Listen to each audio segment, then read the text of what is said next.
Year old हो गया mobile भी, वहाँ पर पानी मीठा नहीं है। हम लोगों को 2 किलोमीटर दूर से पानी लाना पड़ता है और वो परिस्थितियों को देखते हुए मेरे मन में ख्याल आया कि आखिर ये परिस्थितियाँ कब तक।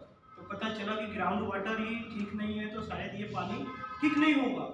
तो हमारे गांव में जब 2 किलोमीटर दूर से पानी आता था, सप्लाई का पानी 4 किलोमीटर दूर से टंकी के द्वारा हमारे गांव में आने की शुरुआत 2007 में हो गई। लेकिन वो 7 में हुई और पता चला 6 महीने बाद में वो भी बंद हो गई। क्योंकि गवर्नमेंट की स्कीम तो बहुत ज़्यादा कागजों में चलती है, लेकिन धरातल पर कैसा है उसका सिस्टम आप सब जानते हैं।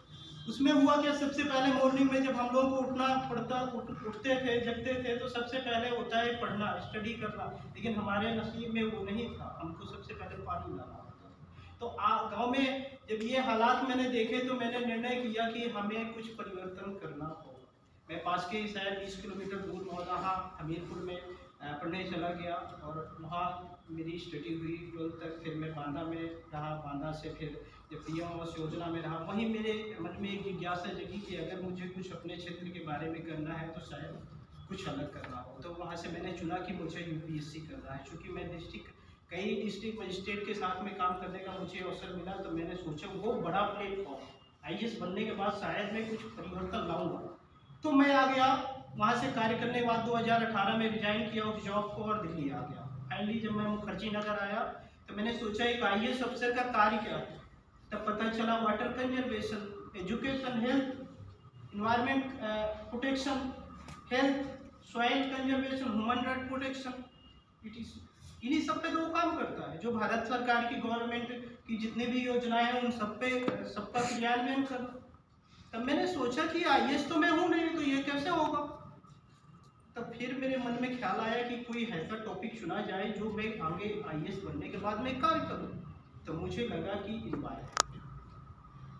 उसी समय पद्मश्री अवार्ड मिल रहे थे 2019 में। एक भारत की साउथ की एक लेडी को मिला जो प्रेसिडेंट निवास में बिना चप्पलों के आपने देखा होगा, वो बहुत चर्चा का विषय था। उन्होंने 30,000 पौधे लगाए हुए थे और उनको पद्मश्री मिला। जब मैं ये न्यूज़ देख रहा था उस दिन मैं दीक्षांत आईएएस अकेडमी में कोचिंग ले रहा था, उपेंद्र अनमोल सर पढ़ा रहे थे। मैंने सोचा यार 30,000 पेड़ लगाने से पद्मश्री मिल सकता है। मेरे मन में जिज्ञासा जगी कि मुझे क्यों ना प्लांटेशन करना चाहिए। कोचिंग में बैठे बैठे मैं 500 की सभा मैंने डिसाइड किया। सर से पूछा, मैंने कहा सर अगर मैं 1 लाख पेड़ लगाऊं तो मुझे पद्मश्री मिल सकता है। सर ने बोला ऑफ कोर्स डियर मिल सकता है। मैंने उसी दिन से निर्णय लिया कि मैं 1 लाख पौधे लगाऊं। फिर मेरे सामने चुनौती खड़ी होती कि आखिर वो पौधे कौन से लगाएंगे, कहाँ से वो पौधे कौन से लगाऊंगा और कहाँ लगाऊंगा, कैसे लगाऊंगा। I am a student, medicinal value पैसा कैसे आएगा मेरे पास में 1 लाख का। फिर मैंने निर्णय लिया कि मैं पीपल का पेड़ लगाऊंगा। पीपल का पेड़ लगाऊंगा तो आखिर पीपल कहाँ मिलेगा। तो बाद में मुझे जाना पड़ा बांदा, पुनः बांदा जाना पड़ा। बांदा में मैंने देखा कि पीपल लगाना है। फिर उसी समय कोविड शुरू हो रहा था, क्योंकि चाइना में कोविड की शुरुआत हो गई थी। तो मैंने देखा कि जब मैं मॉर्निंग वॉक पे इवनिंग वॉक पे जाता था तो वहाँ पर नालियों में और हमारे घरों में पीपल का पेड़ आसानी से जमा हुआ मिल जाता था। मैंने सोचा मिल गया इसका उपाय। मैंने उन पेड़ों को निकाल करके लगाना शुरू किया और लगाते लगाते वो ऐसी श्रृंखला बनी कि धीरे धीरे जिज्ञासा बढ़ती गई और आ गया कोविड। हमने प्लांट ज़्यादा नहीं लगाए थे पीपल के, लेकिन आ गया कोविड। और जैसे ही कोविड आया तो हमें लगा कि अब क्या होगा। फिर पुनः बांदा जाना पड़ा, चूँकि छुट्टियों में गए थे। अब पता चला कि देश में फिर अकाल पड़ा गैस का, ऑक्सीजन का। सभी ने अपनों का दर्द, अपने का खोने का दर्द सभी जानते हैं। उस परिस्थितियों को आज हम भूल जाते हैं कि शायद वो महामारी आई थी और पुनः आज उसकी चर्चा हो रही है। हम वो भूल जाते हैं कि कभी ऑक्सीजन की कमी हुई थी, हमें सोचना चाहिए। नहीं, वो हो गया, कोविड चला गया, कौन सा अरे कहते महामारी, कहते नहीं इतिहास दोहराता है।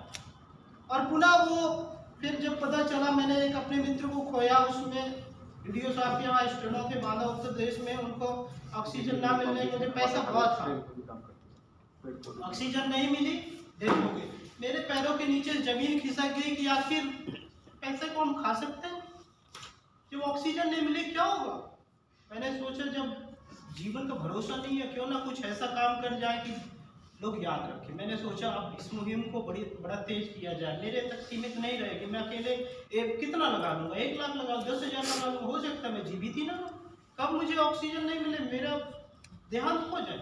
फिर मैंने सोचा गांव-गांव जाना, स्कूलों में जाना। उस अभियान को मैंने मिशन 1 लाख पौधे का रोपण का नाम दिया और स्कूलों में जाना, सबसे आग्रह करना कि भाई कुछ नहीं, एक पेड़ पीपल का लगाओगे, आपने एक नहीं लगाया। बोले क्यों एक नहीं लगाया, आप कैसे बात करते हैं सर? मैंने कहा एक नहीं लगाया। बोले कैसे? जब 5 साल बाद वो बड़ा होगा तो वो पेड़ में हजारों पत्ते आएंगे, हजारों उसमें फल आएंगे, हजारों पक्षियों का निवास होगा और जब वो 5 साल बाद बड़ा होगा तो हजारों फलों को वो पक्षी खाएंगे और पक्षी जब खाएंगे तो हजारों जगहों पे वो बीड्स द्वारा वो बीज पहुंच जाएगा, हजारों लाखों पेड़ पीपल के तैयार हो जाएंगे। और पीपल का तो महत्व हमारे वेदों में भी बहुत अच्छा उल्लेख है उसका, भी 24 ऑक्सीजन देता है, सबसे ज्यादा प्यूरिफाई एयर को करता है। और सबसे ज्यादा बात तो यह है कि हमारे सभी धर्मों में उसे कोई काटता नहीं। मैंने सोचा इसे कोई काटेगा नहीं। और सबसे बड़ी बात है कि ये पीपल लगा दो 200-300 वर्ष तक चलता है। फिर मैंने पीपल ही नहीं, मैंने सोचा फल भी लगाना जरूरी है, क्योंकि लोग कहेंगे जगह कहाँ है भाई, उसके लिए तो ब्रॉड जगह चाहिए। तो मैंने सोचा फल वाला। मैंने फिर पूछने लगा भाई डिमांड क्या, बता दो जो पेड़ तुमको चाहिए वो मैं उपलब्ध कराऊंगा। बोले कैसे? मेरा पॉकेट मनी, उससे मैं खरीदने लगा। फिर पुनः मुझे 21 में दिल्ली आने का ये श्रृंखला मैंने अपने जिले से बांधा कई जगह पे, धीरे धीरे कनेक्टिविटी बढ़ती गई। उसी समय पे जब मैं 21 में आया तो 15 मई को हमने रखा जंतर मंतर में एक, उसमें सर से मेरी ये सेजवाल जी से मुलाकात हुई, क्योंकि बक्सवा और हसदेव अरण्य जंगल के लिए अभियान चल रहा था, आंदोलन बड़े तेजी पे, क्योंकि मध्य प्रदेश में पन्ना के यहाँ 2 से 2.5 लाख पेड़ जो काटे जाने थे, उसके लिए हमने आंदोलन किया। 1 दिवसीय आंदोलन में पता चला उसमें कई सारे महापुरुषों ने अपने खून से लेटर लिखे। इस अगर आप लोग उसमें सम्मिलित हो या आपको याद हो, बाकी बाद में पता चला उसमें हमें सफलता मिली, सुप्रीम कोर्ट ने रोक लगाया। तो वो फिर मुझे लगा कि यार 1 दिवसीय सभी सज्जनों के साथ में, सभी पर्यावरण एनवायरमेंट सोशल एक्टिविस्ट के साथ में मिलने का, और मैं सबसे कम उम्र का बच्चा था। जब उनका सबका आशीर्वाद मिला, मैंने कहा जरूर मैं कुछ कर सकता। उसी समय फिर कई ऑर्गेनाइजेशन ने मुझे सम्मानित करना शुरू किया। मैंने मुखर्जी नगर में रहता था, वहाँ भी मैंने ये अभियान चालू रखा। बाद में मैंने सोचा कि अब ये तो ठीक है, अब स्कूल में जाना है तो भाई एजुकेशन की भी तो बात होनी चाहिए, प्लांटेशन ही नहीं है एक टॉपिक, क्योंकि बच्चा फिर समझेगा। मैंने एजुकेशन भी जोड़ा, हेल्थ भी जोड़ा, फिर इसके बाद में सॉइल कंजर्वेशन जोड़ा, क्योंकि हम ऑर्गेनिक आज डिमांड करते हैं, लेकिन हम ये भूल गए हैं कि हमारा ट्रेडिशनल कल्चर जो था और खेती होती थी, फार्मिंग होती थी, वो ऑर्गेनिक होती थी। आज भी मेरे गाँव में जो खेत होते हैं उसमें कोई फर्टिलाइजर नहीं डाला जाता। लेकिन आज हम शहरों में, दिल्ली में जब मैं हूँ तो पता चला कि इतना पॉल्यूशन कि हम बाहर बिना मास्क के निकल ही नहीं सकते।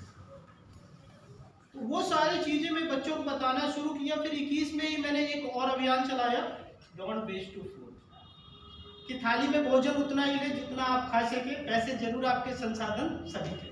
ये अभियान थाली में जो ना जाए नाली में। हाँ, ये बहुत पुराना स्लोगन था। फिर मैंने सोचा कि स्लोगन में चेंजमेंट होना चाहिए।